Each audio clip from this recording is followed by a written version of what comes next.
Oke. Assalamualaikum warahmatullahi wabarakatuh. Waalaikumsalam warahmatullahi wabarakatuh.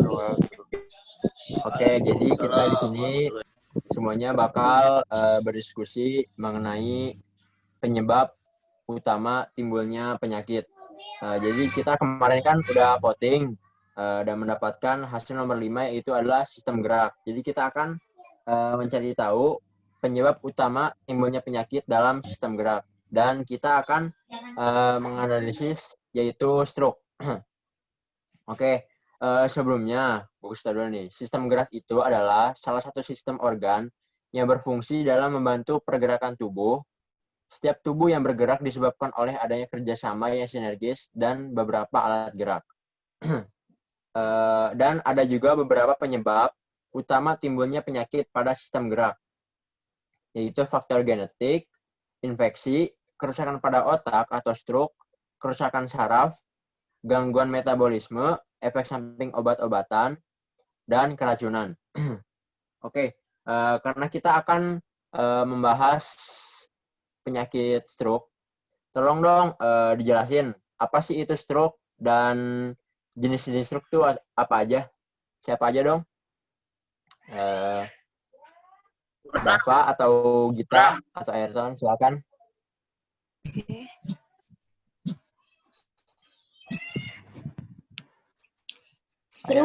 Stroke adalah kondisi gawat darurat yang perlu ditangani secepatnya karena sel-sel otak dapat mati hanya dapat hitungan menit. Karena itu, selain memahami penyebab penyakit stroke, pastikan Anda juga mengenali perbedaan antara gejala stroke ringan dan gejala stroke berat. Dengan tindakan penanganan yang cepat dan kemungkinan kemunculan komplikasi dapat dicegah. Jenis-jenis stroke ada stroke iskemik, kategori is. Terus stroke hemoragik. Stroke iskemik yaitu saat pembuluh darah arteri menyerupai darah dan oksigen otak mengalami penyempitan. Dikutip dari situs web MD, penyempitan pada pembuluh darah terjadi saat simpangan lemak di arteri pecah dan menyebar hingga ke otak. Selain itu, penyempitan biasa terjadi ketika aliran darah yang terganggu akibat detak jantung yang tidak teratur. Pembentukan bekuan atau gumpalan darah sebagian besar kasusnya stroke termasuk ke dalam kategori iskemik. Nah, ada yang mau ngejelasin stroke hemoragik? Selanjutnya ini dong buat stroke hemoragik. Tolong Dava, tolong jelasin dong. Bentar dulu. Dicari dulu. Apa? Stroke apa tadi? Stroke hemoragik. Sebentar. Di mana, Is? Yeah. Siapa dulu? Gimana sih ya? Jelasin dong. Apa itu stroke hemoragik?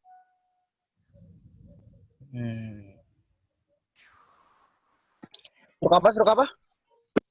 Stroke hemoragik. Lama, Dapa lama. Ya udah sok atuh lu, cuy. Ada di WA, Dap. Apa? Silvi, Stroke hemoragik sendiri adalah kondisi pecahnya salah satu arteri dalam otak yang memicu perdarahan di sekitar organ tersebut sehingga aliran darah pada sebagian otak berkurang atau terputus.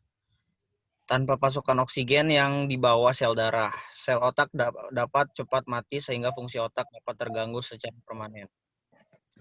Pendarahan atau perdarahan saat pecahnya pembuluh darah dalam otak tersebut dengan perdarahan intracerebral.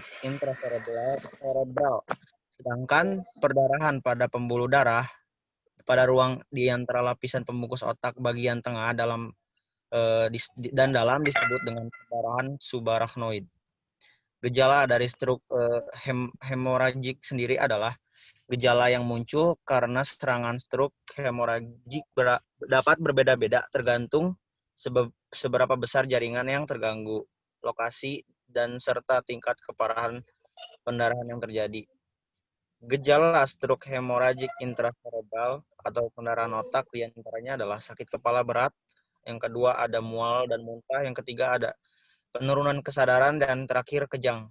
Gejala lainnya yang dapat terjadi adalah lemah, kelumpuhan pada satu sisi tubuh, gangguan berbicara, mata tidak dapat digerakkan menuju arah tertentu, gangguan penglihatan, dan terlihat bingung.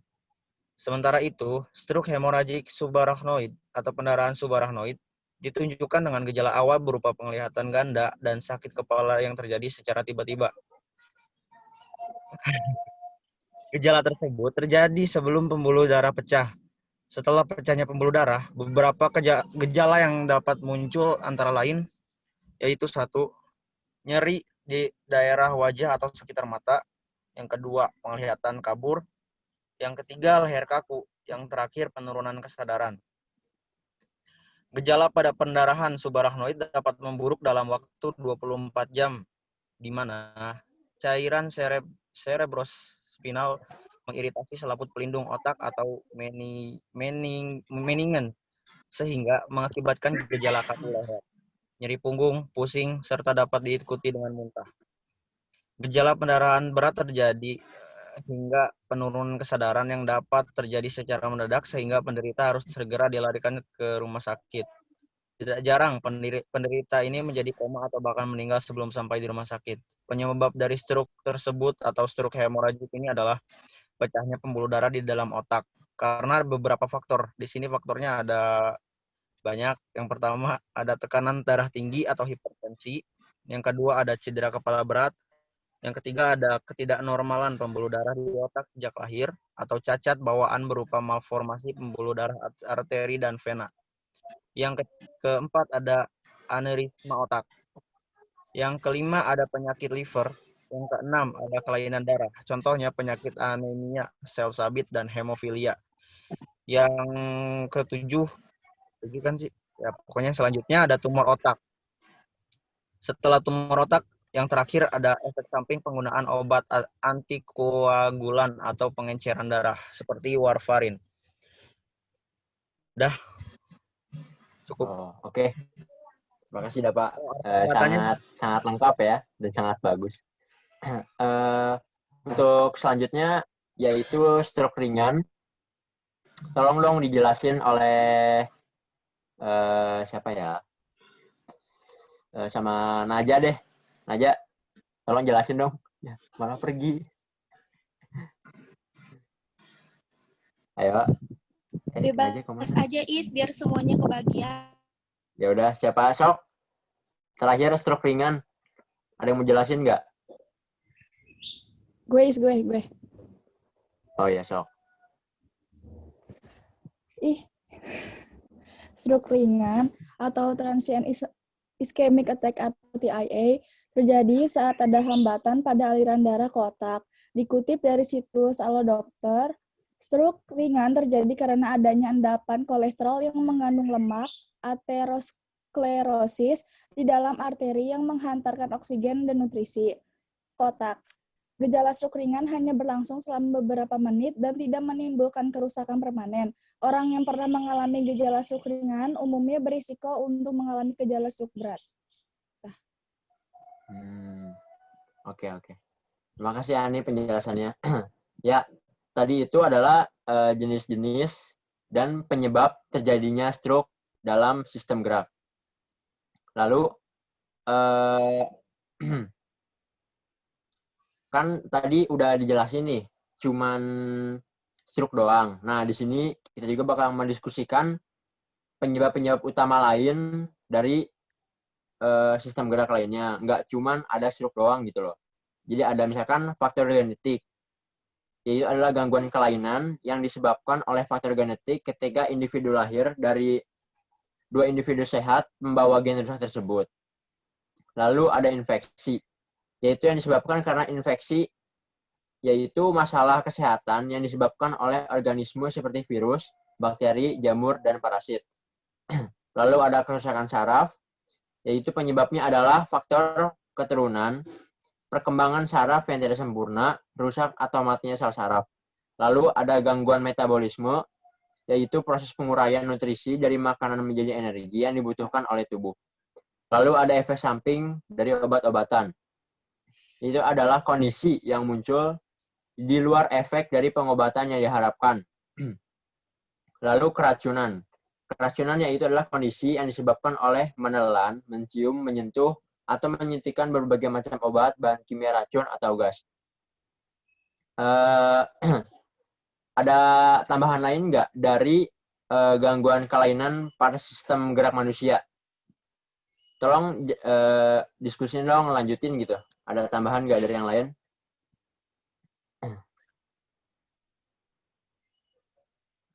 Ayo, siapa aja boleh. Tambahan gangguan kelainan pada sistem gerak manusia.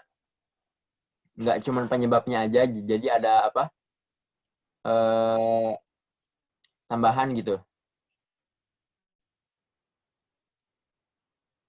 Ayo udah mau nambah, silakan. Jara boleh Jara. Jara, tolong tambahin dong. Gangguannya pada sistem gerak itu ada di gangguan pada otot ya. Pertama, gangguan pada otot itu ada hipertrofi. Nah, hipertrofi itu gangguan akibat otot yang berkembang menjadi lebih besar. Hipertrofi dapat disebabkan oleh aktivitas otot yang kuat berulang-ulang dan terus-menerus, serta nutrisi yang banyak terjadi pada orang yang sering berolahraga atau bekerja keras. Terus yang kedua ada atrofi. Atrofi ini gangguan akibat otot yang mengecil. Atrofi dapat terjadi jika otot tidak digunakan atau tidak digerakkan, misalnya karena kelumpuhan, pemasangan gips, atau penyakit polimielitis. Udah segitu aja. Oh, oke, makasih Jara. Selain dari otot, ada juga yaitu kelainan pada tulang. Coba ada yang tahu nggak? Gangguan dan kelainan pada tulang apa aja? Jelasin dong satu orang. Sorry tadi habis Ya. ngejemur, Bang. Oh iya, sok. Naja tuh Naja. Jelasin dong gangguan kelainan pada tulang. Kan ada tuh selain otot ada juga tulang. Ada tulang kan. Yang pertama ada rakitis. Rakitis merupakan keadaan tulang kaki kurang keras sehingga bengkok seperti huruf O atau X. Itu bisa terjadi karena tubuh kekurangan vitamin D dan kalsium sehingga tulang menjadi keras. Yang kedua, osteomalacia. Vitamin D adalah hormon steroid yang diproduksi di kulit oleh sinar matahari. Vitamin D juga diserap dari makanan, terutama susu, yang diperkaya dari minyak ikan. Astagfirullah. Yang ketiga, fraktura. Patah tulang. Fraktura biasanya disebabkan oleh faktor kecelakaan. Anjir. Jika tulang yang patah keluar dari permukaan kulit, disebut patah tulang terbuka. Yang keempat, kifosis. Kifosis merupakan gangguan tulang punggung dapat membengkok. Jika kamu melakukan kebiasaan sikap duduk yang salah. Keadaan tulang punggung membengkok ke depan disebut lordosis. Tulang punggung yang membengkok ke belakang disebut kifosis. Sementara tulang punggung membengkok kiri dan kanan. Aduh anjir, skoliosis. Yang kelima, osteoporosis. Aneh banget gue. Adalah suatu keadaan di mana tulang menjadi rapuh dan mudah patah. Itu disebabkan kekurangan hormon laki-laki atau perempuan. Yang keenam, osteoporosis. Yang tadi osteoporosis, yang sekarang osteoporosis. Iya, osteoporosis. Osteoporosis. Osteoporosis. Dengan penipisan tulang dan kecenderungan untuk mempertahankan patah tulang. Udah, segitu aja lah gue. Ya, oke. Sorry. Ya, nggak apa-apa. Makasih, Naja. Oke, jadi tadi itu adalah penyebab dari penyebab timbulnya penyakit dalam sistem gerak. Nggak cuma penyebab aja ya. Jadi kita juga berdiskusi tentang kelainan-kelainan pada sistem gerak juga, seperti tulang, otot yang dijelaskan oleh Zahra sama Naja. Ya oke. Sampai sini ada yang ingin ditanyakan atau ingin ada tambahan? Silakan. Tidak. Siapa itu? Sakeo. Kenapa? Saya silakan. Ada yang bertanya? Tidak ada. Ya ada. Oh, kirain ada. Dasar. Gua is. Ya, jika tidak ada, sampai sini saja diskusi kita hari ini. Semoga Ayrton. Gua. Oh, silakan. Silakan. Izin tanya ya. Simple sih sebenarnya. Ya. Stroke itu masuk ke dalam kelainan atau penyakit atau penyebabnya? Oh ya.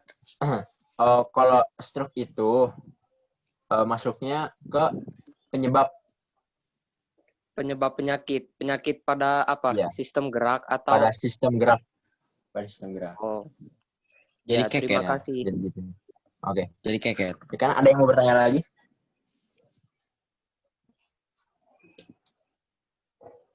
Oke. Nggak ada? Atau ada? Ceng, nanya, Ceng. Nanya, Ceng. Oh iya, sok Jara. Ipe katanya mau nanya Ipe. Ini gimana? Ipe jadi opa-opa. Apa? Cara pencegahan stroke. Oh, cara pencegahan stroke. Cara pencegahan stroke bisa, kan tadi udah tahu nih, apa penyebab terjadinya stroke itu apa aja. Nah, bisa tuh dicegah dengan cara menghindari dari penyebab stroke itu. Contohnya tadi kan adanya anemia. Nah, jadi sering-sering lah minum air putih yang banyak biar tidak kekurangan sel darah merah kayak gitu. Oke. Jangan Sudah jelas? Nice. Selain air putih apa lagi, Is? Selain air putih, kolesterol. makan sayur-sayuran, Makan makanan yang makan sehat. makanan yang bergizi. Makan makanan yang sehat. Ya, makan makanan yang sehat gitu. 4 sehat, 5 sempurna. 4 sehat, 5 sempurna. Ya, Minum susu. Minum susu ya, minum Ya. susu. Sehat. 5 sebe. Ada yang 4 ditanyakan sehat, lagi? 5 sebe. Ipe gandeng. Waktu jumnya tinggal 10 menit lagi. Oke. Oke, udah? Udah nggak ada ya?